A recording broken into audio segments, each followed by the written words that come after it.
संघावरती बंदी आणण्यासाठी आम्ही कायमस्वरूपी लढत राहू. सत्ता आली तर नक्की संघावरती कारवाई करू.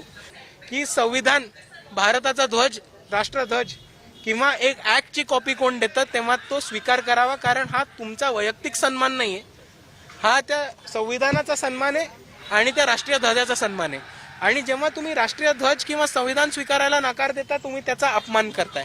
आणि आमचं जे म्हणणं होतं की RSS कायद्याच्या संविधान चौकटीत नाहीये, RSS संविधानाच्या चौकटीत नाहीये, RSS हे रजिस्टर्ड नाहीये, हे तिकडे यांनी न उपस्थित राहून सिद्ध करून दाखवलेलं आहे. आमची पुढची भूमिका ही RSSचं ग्राउंडवर, जमिनीवरती खोडून काढणं. शेवटच्या माणसाला RSS किती धोक्याचं आहे, RSS जो समाजामध्ये विष पसरवतो तो विष पुसून काढणं, आणि त्याचबरोबर RSS ने जे समाजामध्ये तेढ निर्माण केली ती तेढ काढून अमन, शांती आणि परत एकदा बंधुभाव याची वातावरण महाराष्ट्रामध्ये उपस्थित करून देणार आहे. RSS नी भारताचं संविधान आणि राष्ट्रीय ध्वज हे स्वीकार करायला नकार देऊन त्यांची भारताच्या ध्वजाबद्दल आणि संविधानाबद्दल भूमिका काय ही स्पष्ट करून RSS नी स्वतःला एक्सपोज केलेलं आहे.